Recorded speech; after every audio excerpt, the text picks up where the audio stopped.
국민 여러분 안녕하셨습니까? 인도 태평양 전략연구원의 최수영입니다. 오늘도 국민 여러분 또 해외에 계신 동포 여러분들이 저희 방송에 관심을 갖고 여러분들의 귀한 시간을 함께 동행해 주셔서 감사를 드립니다. 자, 국민 여러분, 지금 국정원의 대공수사권이 금년도 1월 1일부로 폐기되었죠.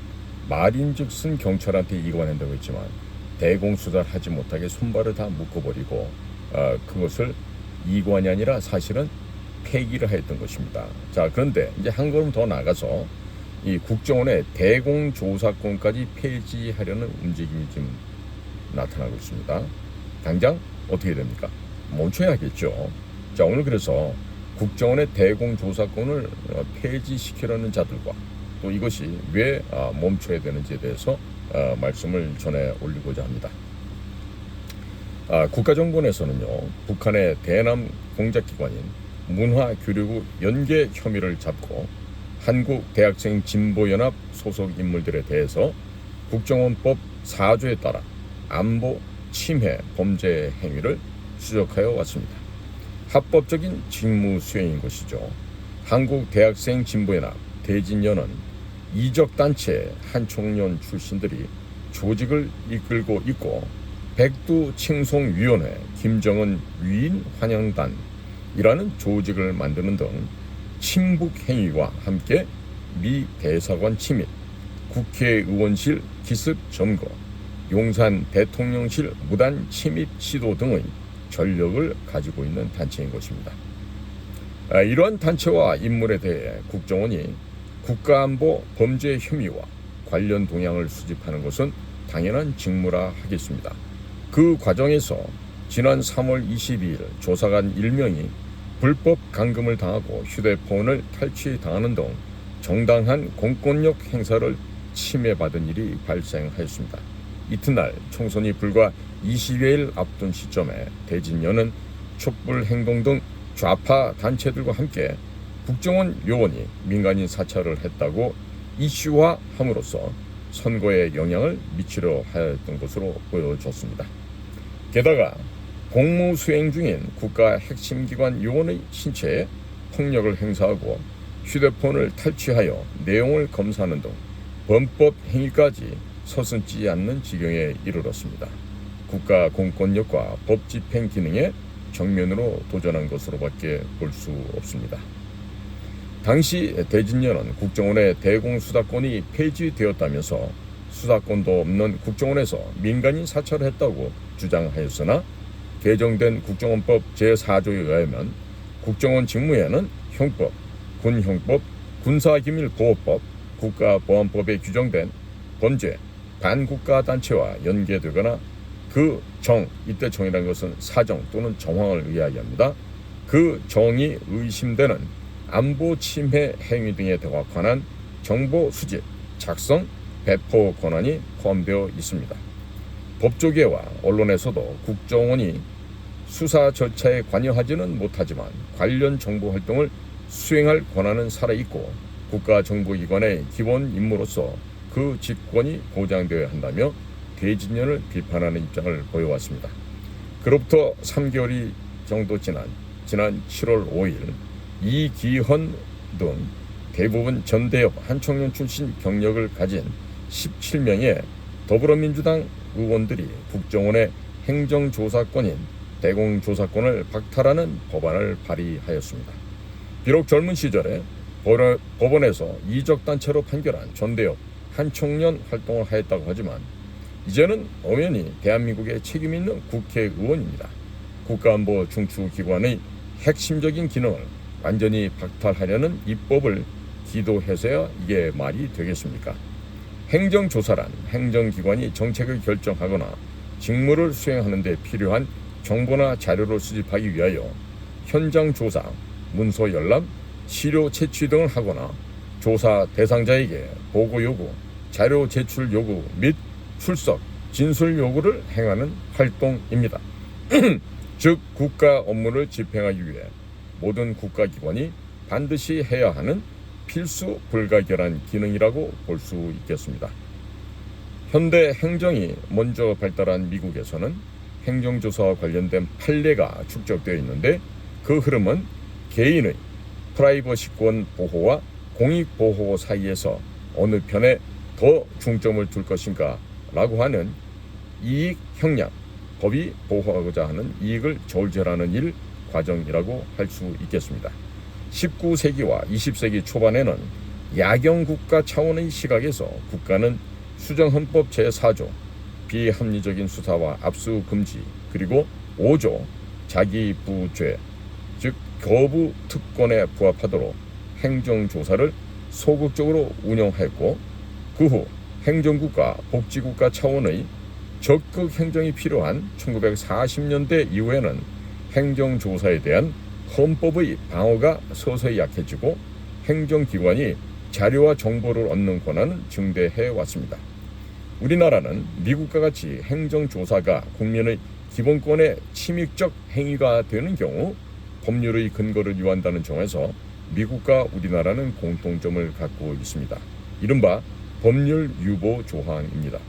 다만 미국과 달리 우리나라는 2007년에 제정된 행정조사 기본법의 형태로 행정조사의 근거 규정이 마련되어 있고, 행정조사에 관한 세부적 절차와 조사 원칙 등을 규정하고 있어 법 정책적으로 더 바람직하다고 볼 수 있겠습니다. 반면에 미국은 발전된 현대 행정의 역사를 가지면서 오랜 기간 많은 판례를 보유하며 행정조사권의 공익적 기능을 뒷받침하고 있습니다.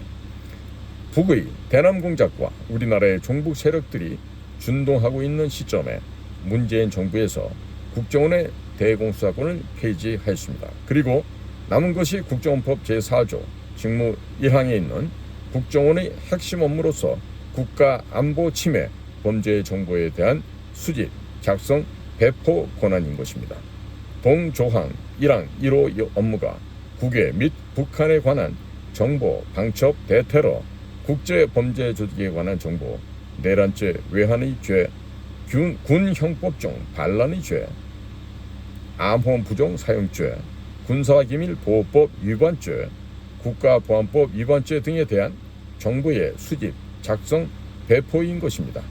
이 조항이 어쩌다 대공조사권으로 이름이 붙여졌지만 모든 정부 부처의 업무 수행을 위한 행정조사권과 마찬가지로 국정원 고유 업무 분야의 정보 수집, 배포권을 수행할 행정조사권의 일종인 것입니다. 모든 정부기관은 맡은 국가 업무 수행을 위한 정보나 자료를 수집하기 위한 행정조사권을 발동하게 되어 있습니다. 행정조사는 현대 행정의 알파요 오메가로서 필수 불가연한 행정행위인 것입니다. 이번 국정원법 개정 발의는 대공수사권을 폐지한 데 이어 행정부를 구성하는 정부 부처의 업무 수행의 필수 요건인 국정원 기본 임무 수행을 위한 행정조사권, 즉 국정의 경우 관련 업무 정보에 대한 수집, 작성, 배포권을 폐지하려고 하는 것입니다. 이것은 국정원의 문을 아예 닫게 하겠다는 것과 마찬가지입니다. 모든 국가는 국가의 안전보장과 국익 수호를 위해 정부 기관을 운영하고 있습니다. 미국의 CIA, FBI, 영국의 MI5, MI6, 독일의 BND, 연방헌법보호청, 이스라엘 모사드, 프랑스의 안보총국, 그리고 전체주의 국가인 러시아의 FSB, SVR, 중국의 국가안전부 등이 대표적이라 하겠는데, 모두 국가 안전보장과 국익 수호를 위한 기능을 하는데, 특히 안보 위해 세력들에 대한 정보 수집은 가장 중요한 핵심 업무라 하겠습니다. 주변 4대 강국들에 둘러싸여 있고, 특히 분단 이후 한 번도 대남 적화 통일의 야욕을 벌인 적이 없는 핵을 가진 북한과 마주하고 있는 우리나라의 중추안보기관인 국정원의 핵심 기능을 제거하려고 하는 법을 발의하였다는 것이 제정신으로 하는 일인지 묻지 않을 수가 없는 것입니다.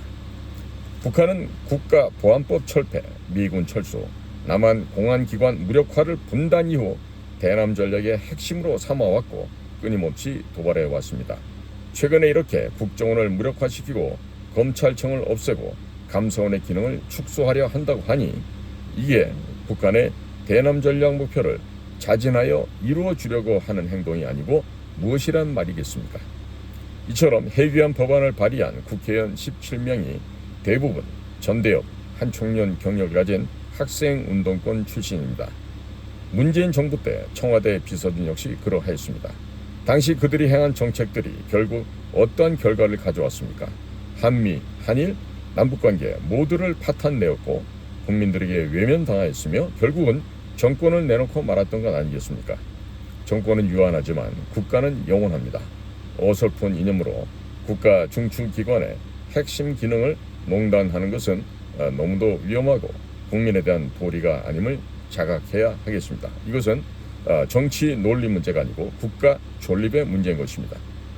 평생 안보 현장을 지켜왔고 안보 정책학을 탐관학도로서 도저히 지켜볼 수가 없어 펜을 들 수밖에 없었다고 지금 한반도 안보전략연구원의 고문으로 계시는 김석규 박사가 쓰신 글이었습니다.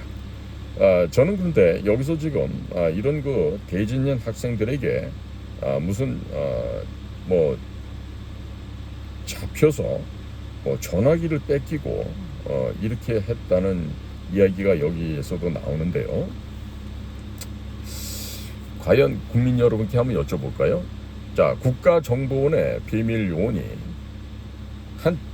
혼자서 대여섯 명도 육체적으로 젖혀낼 수가 없다. 즉 격술이나 무공 실력이 안 돼서 현장에서 붙잡혔다. 이게 말이나 됩니까? 도대체 얼마나 허약한 아이들을 국정원에서 지금 뽑아서 쓰고 있다는 이야기입니까? 과거 보면은 이 기본기도 안 된 애들이 인도네시아에서 대한민국을 방문했던 군사대표단이 아마 있었죠. 제가 지금 정확한 연도가 기억이 안 나는데 2010년,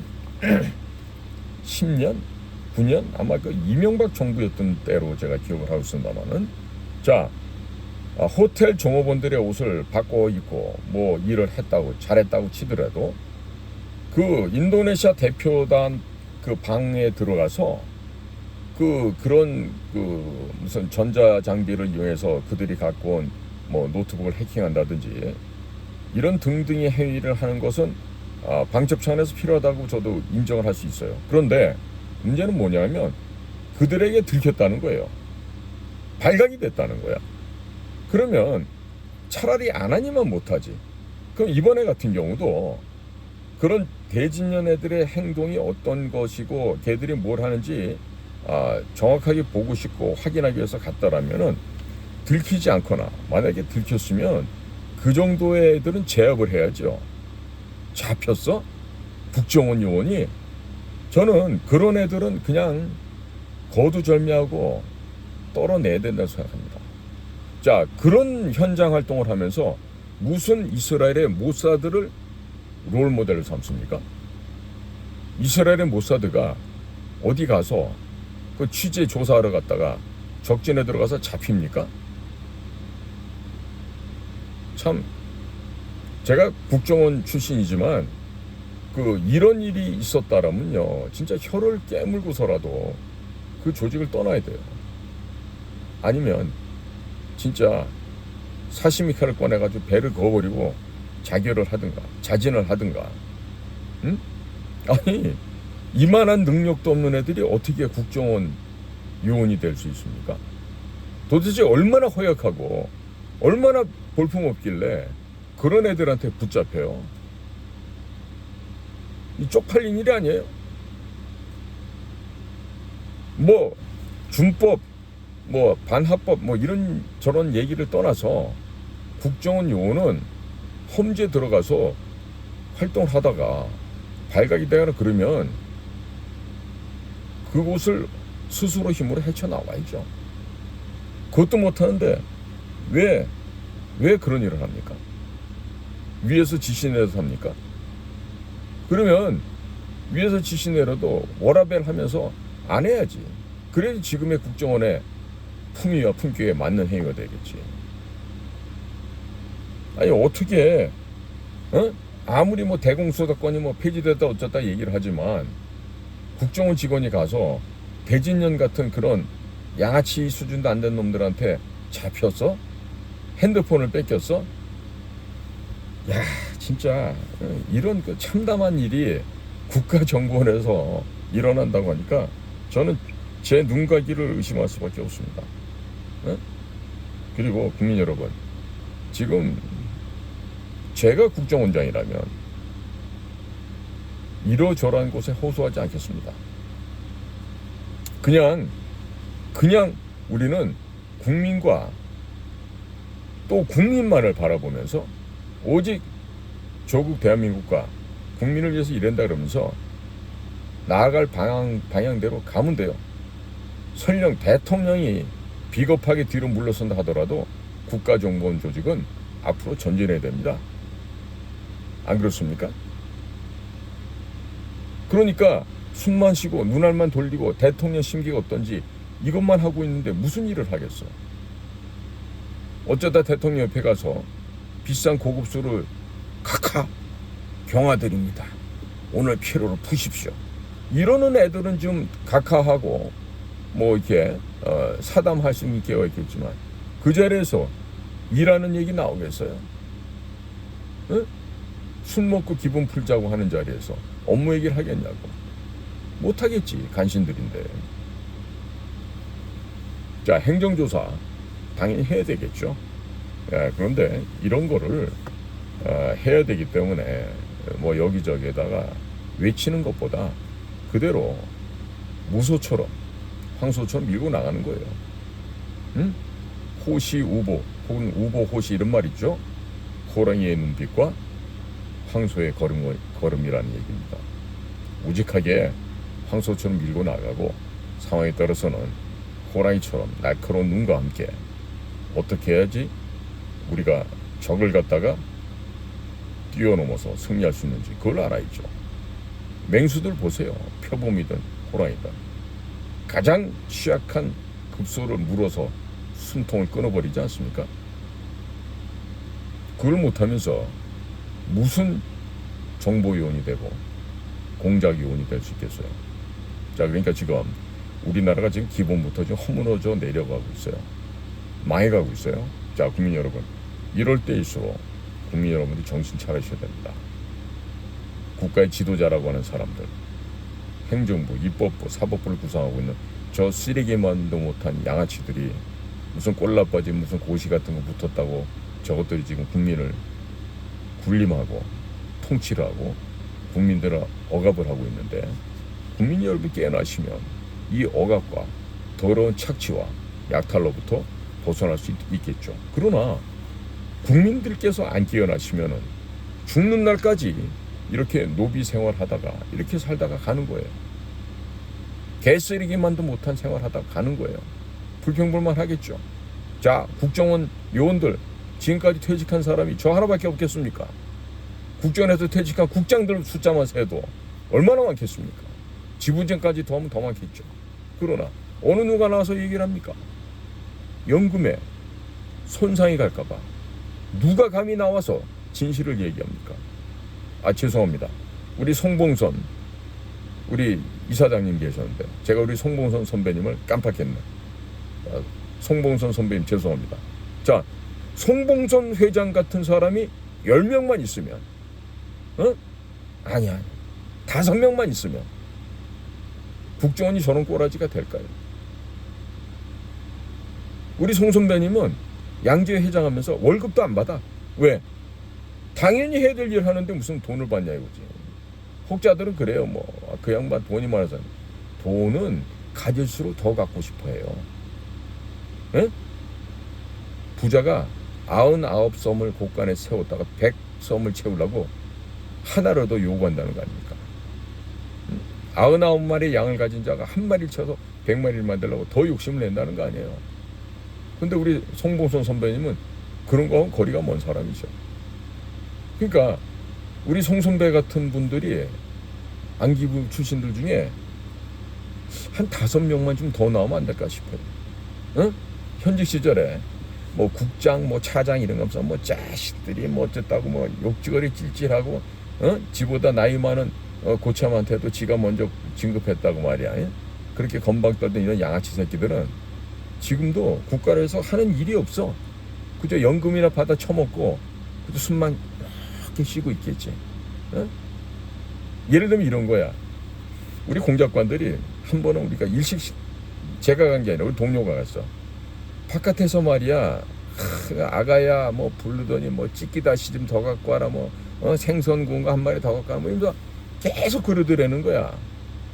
그 안에서 이제 회를 시키고 이렇게 정식으로 정찬을 협조자들하고 이제 식사를 하려던 우리 동료 요원들이 이게 봤더니 이거 국장하고 차장했던 사람들이더래. 그 뭐 특정학교 얘기할게. 고려대학교 나온 사람들이래. 둘 다 난쟁이 똥자루만한 것들 둘이 와갖고 그런다 보니까 정말 추접해서 못 보겠다라는 거야. 그래서 종업원이 들어왔길래 저 아저씨들 뭘 시키셨길래 저렇게 밖에 시끄럽냐 물어봤더니 생선 매운탕 하나 시켜놓고 회정식도 아니야. 매운탕 하나 시켜놓고 뭐 이거 갖고 와라 저거 갖고 와라 이러고 있는 거야. 아니 그런 거 많이 먹고 싶으면 돈을 더 내면 되지. 응? 예전에 국정원에서 간부 생활할 때는 지 돈 쓰는 게 아니라 활동비 쓰니까 그렇게 이제 활동을 해왔는데 식당에 와서 옛날 그 더러운 버릇이 남아있는 거야. 아니 돈이 없어서 아니 돈을 아끼고 싶어서 생선 매운탕 시켜서 그러면 김치하고 닭광하고 먹고 가면 되지. 그걸 뭘 갖다가 생선구이를 해와라 뭐 찌끼다시 더 가져와라. 먹고 싶으면 돈을 내면 될 거 아니야. 안 그래요? 그러나 그 못된 버릇 그게 뭐야? 받들어 주는 거, 대접받고 호가호위하는 거, 이런 게 몸이 회에서 오는 거지. 응? 대부분의 공직에 있는 사람들이 그래요. 뭐 외교관들, 뭐 판사, 검사, 뭐 변호사는 그 공직이 아니지만 이 법을 다루는 근처에도 보면요 대접받기를 좋아하는 게 몸에 배갖고 또 지들끼리 서열이 있어. 한 놈이 앞에 그 대장이 가면 오리 새끼들은 졸졸졸 따라가 기수별로. 그게 바로 판사들, 검사들 행태가 그런 거야. 그러니까 그런 것들이 무슨 사람을 위해서 일을 하겠어? 무슨 국가를 위해서 충성을 하겠어? 택도 없는 소리지. 그러니까 박근혜 대통령을 경제공동체로 얽어매고 묵시적 부정청탁으로 넣어서 그렇게 대통령을 갖다가 이런 식으로 연맥인 거 아니야? 그리고 사죄라는 걸 모르는 자식들이야. 한마디로 개만도 못한 더러운 근성을 갖고 있는 주구들이야. 그러니까 문재인 시절에 가장 행운이고 행복하고 번화했다고 스스로 자화자찬하잖아. 그러니까 저런 것들을 갖다가 뭐 민족의 리더라고, 참 어쩌다 우리 대한민국이 리더라고 할 놈들이 없어서 저런 생양아치들이 이 나라의 리더가 되고 대표가 되고. 국민 여러분들, 저런 승냥이만도 못한 개쓰레기들 밑에서 이 나라의 구성원으로 살고 싶으세요? 여러분들 그러십니까? 제발 각자 도생을 똑바로 하십시다. 그리고 1년 후가 될지 2년 후가 될지 모르지만 그 올바른 우리 지도자를 뽑아 올려야 돼요. 제가 그 어제 방송에서 얘기했었죠. 우리나라에 도널드 트럼프 같은 지도자가 없을까? 네, 찾아보니까 제 눈엔 한 분 보이더라고. 그래서 제가 어저께 한화그룹의 김승현 회장님 얘기를 했어요. 그러니까 그 김 회장님 얘기하면은 뭐 가죽장 끼고 가가지고 뭐 어디 가서 뭐 반지를 날리고 뭐 이런 것 때문에 뭐 조폭보다 더 심하지 않나 이렇게 얘기하는 분들이 있던데, 그러나 한국 화약에 속해서 일하고 있는 직원들한테 물어보십시오.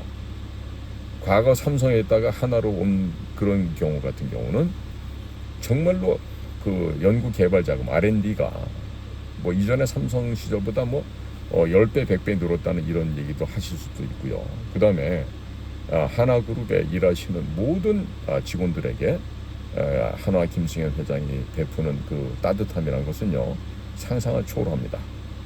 그러니까 그런 그 카리스마, 리더십이 있는 사람이 이 나라 대통령 해도 된다고 저는 생각해요. 저런 검사 출신들 양아치 새끼들, 판사 출신의 저 개 잡것들 말이에요.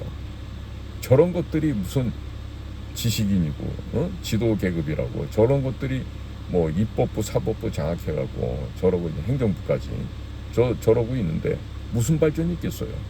무슨 발전이? 무슨 미래가 있겠냐고. 그러니까 국민 여러분들도 눈높이를 좀 높이셔야 돼요. 네? 제가 2016년 11월 달에 치러진 그 도널드 트럼프가 힐러리 클린턴과 그 맞붙었을 때 저는 그때 한 6개월 전에 미국에 저의 그 사업 근거지를 마련하기 위해서 한 30개 주 정도로 돌아다니면서 시장 조사를 한 적이 있었어요. 물론 제가 직접 손수 운전을 하고 다녔죠. 그런데 다니면서 만났던 미국의 샤이 트럼프들을 많이 봤고 저는 틀림없이 트럼프가 된다고 확신했었어요. 뭐 이번에는 뭐 총격까지 맞고서도 지금 살아났으니까 뭐 100% 되겠죠. 자, 그런데 우리나라도 도널드 트럼프 같은 그런 배심 있고 그런 카리스마 있고 리더십이 있어야 될 거 아니에요. 응? 술만 먹는다고 지도자 되는 거 아니에요. 술도 먹으면서 인간미 넘치게 아래 사람들을 안아주고 배려해 주면서 이런 일을 해봐야 돼. 즉 그러니까 뭐냐면 5명이 됐든 10명이 됐든 직원을 두고 월급을 주어받던 사람과 늘 얻어만 처먹었던 인간들하고는 생각이 달라. 생각이 다르다고. 저는 기업인들이야말로 진정한 애국자요. 정말로 특수공작관들이라고 저는 생각합니다. 왜? 돈을 벌기 위해서 했다 그러지만 그들은 그 돈을 이익을 남기기 위한 행위를 하면서 혼자가 아니야. 딸린 직원이 만약에 10,000명이다. 그럼 가족들 곱하기 4하면요. 4만 명이 그 회장님 밑에 있는 거예요. 한화그룹. 어마어마하겠죠. 그러나 그 모든 소속 직원들이 배불리 먹고 또 따뜻한 경제적 삶을 유지하고 있다라면 그거는 지금 현재 대통령보다도 훨씬 훌륭한 사람이지. 돈 버는 사람 무시하지 마세요. 기업인들, 회장님들, 사장님들, 이 창업을 한 사람들, 앙트레프레너십을 아버지로부터 물려받아 어떻게 됐던 그것을 한 사람과 공짜로 얻어만 처먹고 다녔던 공직자 출신들하고는요 하늘과 땅 차이인 거예요. 제가 그래서 어제 방송을 하다가 불현듯 갑자기 저도 모르게 도널드 트럼프가 저런 위기에서 살아나듯이 대한민국을 살리기 위해서는 이 직원들에게 급여를 줘본 경험이 있는 사람, 내가 내 사람이라고 하면서 따뜻하게 품어주고 진심으로 배려하고 충분히 먹을 걸 주고 또 보금자리도 제공해주고 이런 일을 해본 사람, 그게 바로 기업 총수들인데 최토니 같은 사람은 안 되겠지. 응? 가정도 하나 건사 못하는 놈이 무슨 밖에 일을 하겠어. 응? 하지만 김승현 회장 같은 경우는 지금 좀 힘드실 거예요. 얼마 전에 서울대학교 약대 출신의 사모님이 돌아가셨다고. 아들 셋을 낳고. 근데 어쩌다 그렇게 빨리 그렇게 돌아가신지 저는 모르겠는데 빨리 김승현 회장님이니까 이미 그런 그 인간적인 고뇌, 슬픔은 초국을 하셨을까 믿고 이제 남은 생을 한번 이 국가를 위해서 한번 기회가 된다라면은 우리 김승현 회장 정도 되는 인물이 이 나라의 리더십이 되어주시면 얼마나 이 나라가 더 행복해질까 이런 생각을 해봤습니다. 오늘 제가 드린 이야기들은 별 얘기가 아니잖아요. 국정원 얘기고 조사권, 수사권 이런 얘기인데 보다 근본적으로 중요한 거는요. 사람에 대한 존경심과 애정이 있어야 됩니다. 부부간에도 마찬가지 아니겠어요? 나는 당신을 사랑해. 이것보다도 더 중요한 거는 여보, 나는 당신의 이런 모습이 참 존경스러워. 내가 당신이 존경스럽고 평생 내 지기로 함께 해줄 수 있지. 나 또한 당신으로부터 존경받는 남편이 된다면 더할 나위 없이 행복할 거야. 이런 게 진짜 부부관계 아니에요? 돈 가지고 얘기하고 많이 벌어왔느니 적게 벌어왔니 이러면서 또 깔치 뜯고 싸우고 이런 건 부부가 아니죠. 가정도 아니고. 부족하더라도 안빈낙도의 삶 속에서 서로가 서로를 위하고 존중하고 존경할 수 있다는 거 진짜 화목하고 행복한 가정 아니겠습니까? 자, 저는 그런 차원에서 대한민국 정부가 화목하고 대한민국 정부가 행복해지려면 똑바로 된 지도자가 나타나야 된다. 전 여기에 대해서 조금도 의심하지 않고 있습니다. 따라서 곧 있을 곧이라고 하는 얘기는 우리가 보통 이릅니다. 불언간, 조만간 그러면요. 그게 2-3달 혹은 1-2년 길게 보면 90년, 100년도 될 수 있는데요. 진짜 조만간에 대한민국에서 아마 이런 정치 격변이 일어나고 어쩌면 박근혜 대통령이 이상한 환경의 소용돌이 속에서 다시 원래 자리로 돌아가실 수도 있을 거예요. 그렇게 되면 망했다 하는 놈들이 많이 나오겠지만요. 자, 그래서 어떻게 변칙적으로 변할지 모르는 우리나라의 현재 상황에서 우리는 지혜로운 평가, 판단, 결정을 함으로써 나라를 구하고 살려야 될 것입니다. 좀 그래서 그런 차원에서 우리의 정확한 강력한 리더십이 필요하다. 지금 박정희 같은 인물을 찾아야 되는데 이 군인들을 갖다가 김영삼 정권 때 아주 훌륭한 야전 지휘관들을 다 아주 그냥 작사를 냈어. 다 죽여 없애버렸어. 그러니까 지금 그런 야성을 갖고 군인이 없어 지금은. 내시들만 똥별을 달고 지금 군대 생활하고 있다고 봐도 돼요. 자, 그러니까 박정희 같은 인물, 전두환 같은 인물, 둘 다를 가지면 더 좋겠죠. 그냥 하나만 되더라도 좋으니까 그런 우리의 리더를 한번 찾아보자고요. 자, 국민 여러분, 오늘도 여러분들의 귀한 삶을, 여러분들의 귀한 시간을 저희들과 함께 동행해 주셔서 감사를 드립니다. 그리고 공감이 되시면 주변에다 좀 많이 좀 알려주십시오. 그래야만 우리나라 국민들이 이 무지 속에 있는 지금 짐승보다 못한 인간들이 52%예요. 그러니까 깨워야 됩니다. 자, 국민 여러분들 할 일은 열심히 손가락으로 복사를 해서 알려주시는 거겠죠. 어차피 알려주셔도 제 방송에 광고는 1원 한 장 안 붙어요. 그러니까 국민 여러분께서 그렇게 인지하시고 많이 좀 퍼날라 주십시오. 자, 오늘도 귀한 여러분들이 저희들과 함께 해주셔서 충심으로 감사를 드립니다. 고맙습니다. 또 찾아뵙도록 하겠습니다. 안녕히 계십시오.